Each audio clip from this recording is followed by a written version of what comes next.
Every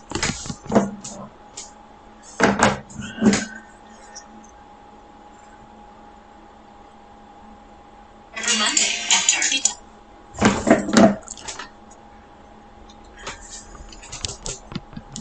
Yo, what's up, my boy? I'm finna send this link real quick.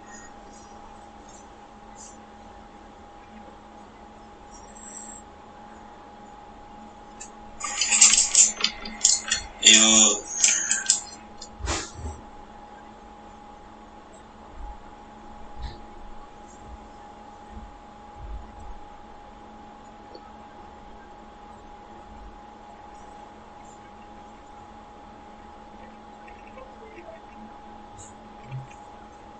No.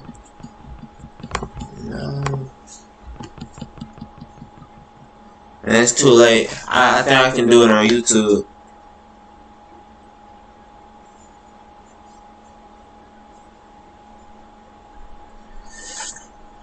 It's too late. I can do it on YouTube.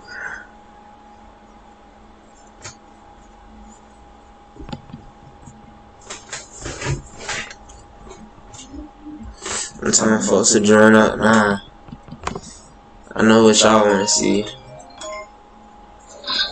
Can you open my suitcase and more than that? Yeah, I'm coming. Yeah, I'll be right back. Hold up.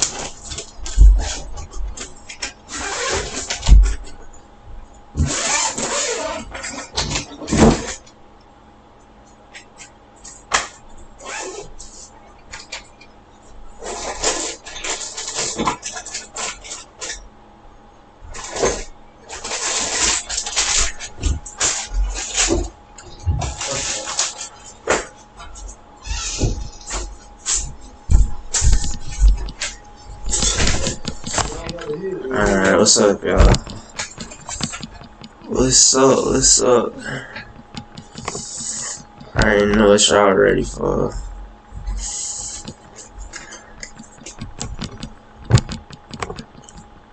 Let me take all this stuff off. Let's set up something.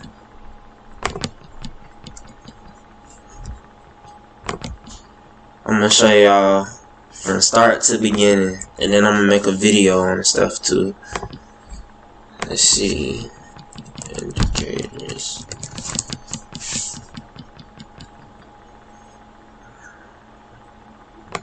TD.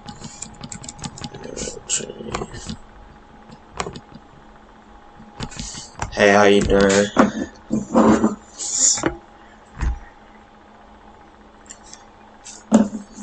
See, it's for y'all to ask some questions. So y'all go ahead and start asking questions if y'all have any questions.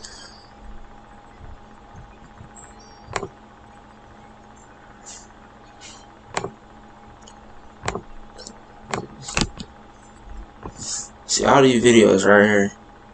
Taxes, options. So we're gonna start with that.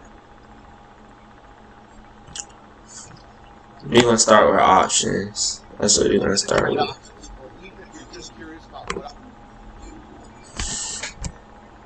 But this gonna be like a full explanation, you know, of what it is.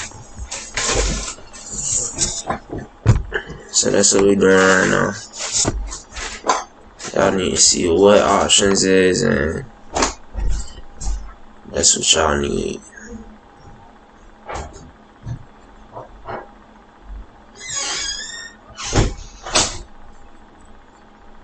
I'm pretty sure everyone knows what options is though.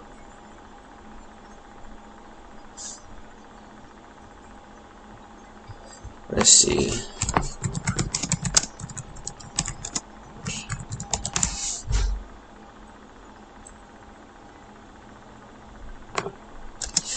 For dummies. That's what y'all adding, like, just for y'all. For dummies. I'm gonna wait about 5 minutes before I actually start. This looks like a good video right here.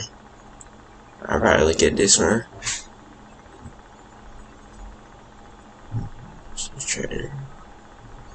We're not gonna look at no long.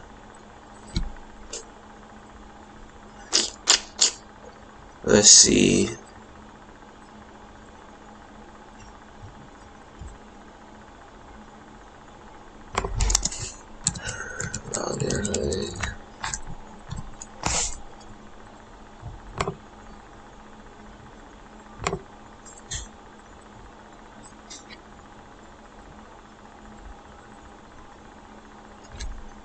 And we're gonna wait a couple minutes so more people come in here.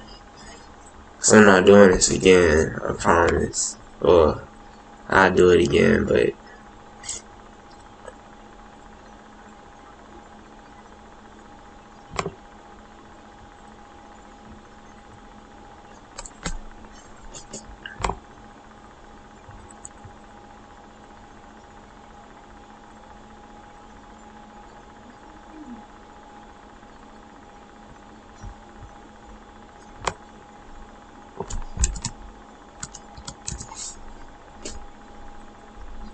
alright, we can go ahead and start this video.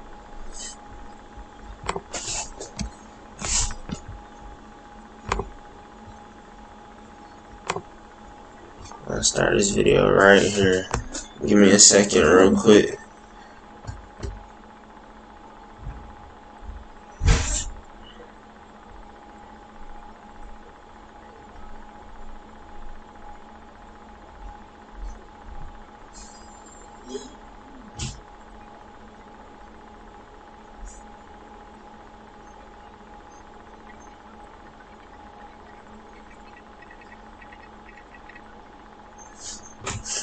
I'll probably do another video earlier in the day if I had time and be working and stuff.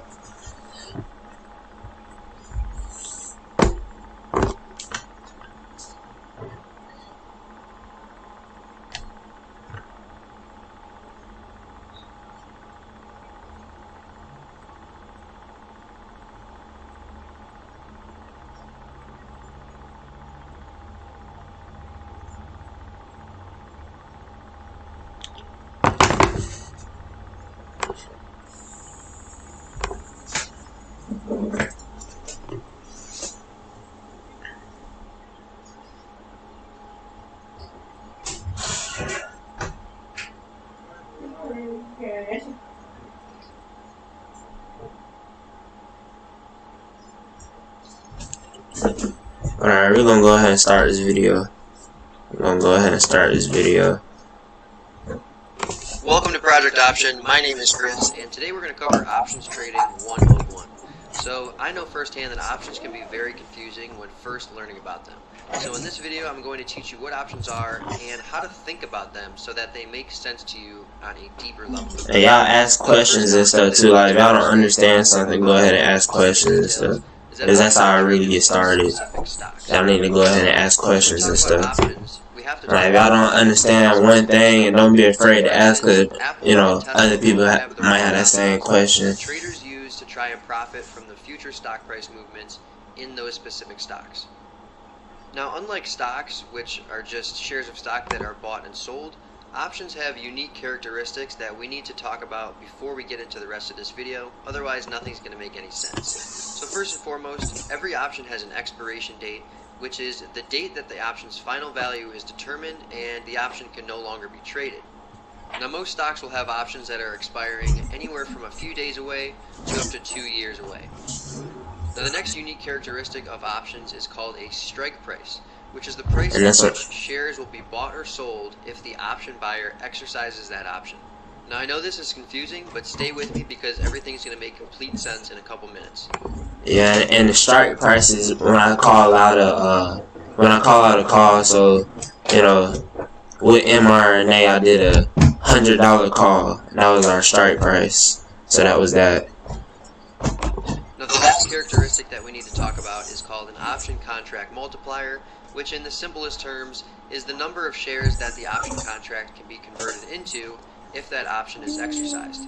Now for the most part, most options will have an option contract multiplier of 100, which means that the option can be converted into 100 shares of stock if it is exercised.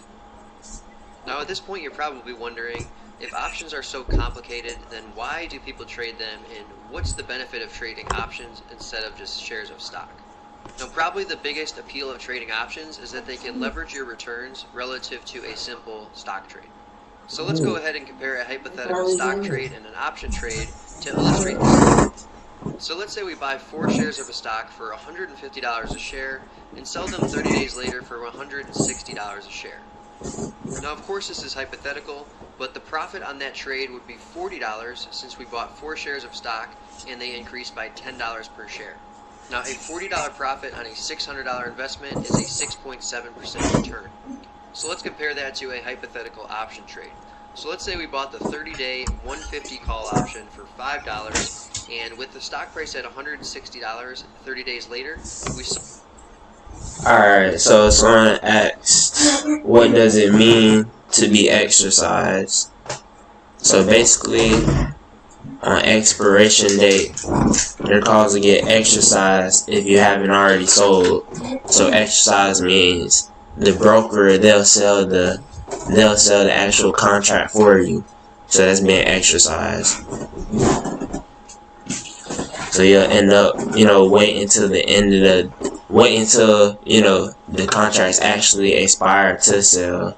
And after 4, if you don't sell your contracts after 4, they'll be exercised.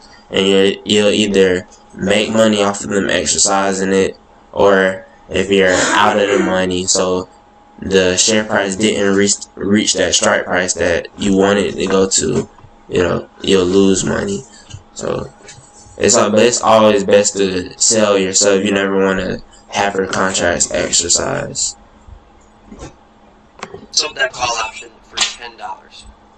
Now the profit on that trade would be $500 because the option price increased $5 from where we purchased it. Now remember, a standard option contract has a contract multiplier of 100, so that $5 increase in the option price actually represents a $500 profit. Now since we paid $500 for that option and we sold it for $1,000, our return is 100%. So clearly you can see that by trading an option, you can leverage your returns immensely relative to just a simple stock trade. Now unfortunately that's one thing with options. Basically, instead of you buying a share, and making that 3% return in a day, if something goes up 3%, those contract prices go up about 90%, 100%. It's more leverage than anything. You basically with options, you're doing a lot of leverage. It's not all good news when trading options, because if the stock price had stayed right at $150 over that 30-day period, then the trader would have lost the entire $500 investment in that option. So now that you've seen the power of options and why they can be so appealing, we need to get you up to speed on the essential concepts that you need to understand before actually starting to trade options. Now stay with me because we're going to go in depth and explain both of the option types. So the first option type is a call option. Now a call option gives buyers the right to buy 100 shares of stock per contract at the option strike price before the option expires. So let's go ahead and look at some examples of call options and strike prices. So if a call option has a strike price of 100, that means that the call buyer has the right to buy 100 shares of stock for $100 a share before the call expires. At $110 being the strike price, the call buyer has the right to buy 100 shares of stock for $110 a share before the option expires. And at $120, the call buyer has the right to buy 100 shares of stock for $120 a share before the call expires if they so choose to. Now logically, it would make sense that buying shares at lower prices would be more favorable to buying shares at higher prices. So why not buy the call option with the lowest strike price? Well, the answer is that calls at lower strike prices cost more money for two reasons. The first being that there's more value in the ability to buy shares at lower prices, which is the strike price of the call. And the second reason is that calls at lower strike prices have a higher probability of being valuable at expiration. So if we go back and look at the option prices at each strike, let's say the stock price is currently at $100 and we look at the call option with the strike price of $100. That option might be worth $3. And again, if you have any questions, go ahead and ask. 110 might be Now worth is the time. 63 cents, while the call at the strike price of 120 might be worth 6 cents. So let's go over a more specific call option trade example so you can better understand how the position would work out in certain scenarios. So let's say we have a stock and the price is currently at $50. And let's say a trader's prediction is that the share price will increase to $60 in 2 months. Now the hypothetical option trade would be to buy the 50 call that expires in 60 days, and let's say we buy that call for $5. Now, based on the stock price in 60 days, let's look at the P&L of that position. Now if the company goes out of business and the stock price is $0 in 60 days, then the P&L of that call option would be a $500 loss. Now that's because that call option would expire worthless since the stock price is below the call's strike price at expiration. Now let's say the stock price didn't move at all and it was still at $50 in 60 days. In that case, we would still lose $500 because at $50 per share, that 50 call option does not have any value because the stock price is not above that call's strike price. So again, we would lose $500 if the stock price did not move over that 60-day period. Now if the stock price increased to $55 and was at $55 at the time of that call's expiration, then we would not have a profit or loss on the trade because the call option would be worth $5. And since we purchased it for $5, there would not be a profit or loss on that position. Now that call option would be worth $5 because with the stock price at $55, that call option has the ability to buy shares $5 below the current stock price, which explains why the call option is worth $5. Now if the stock price were to rise to $60 over that 60-day period, the profit on that call option would be $500 because that call would be worth $10. Now the call would be worth $10 because the strike price is $50 and the stock price is at $60.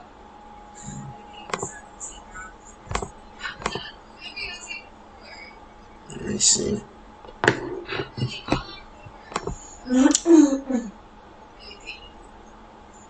Let's see.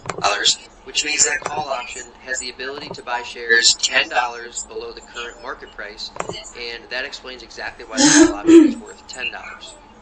Now remember, since that option contract multiplier is 100, the $5 increase in the option price from $5 to $10 equates to a profit of $500 per call contract.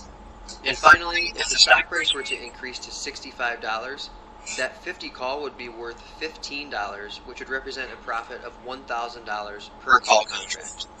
Now just to hammer home this concept one last time, that 50 call option would be worth $15 with the stock price at $65, because with the stock price at $65, that 50 call option has the ability to buy shares $15 lower than the current market price, which explains why the call option is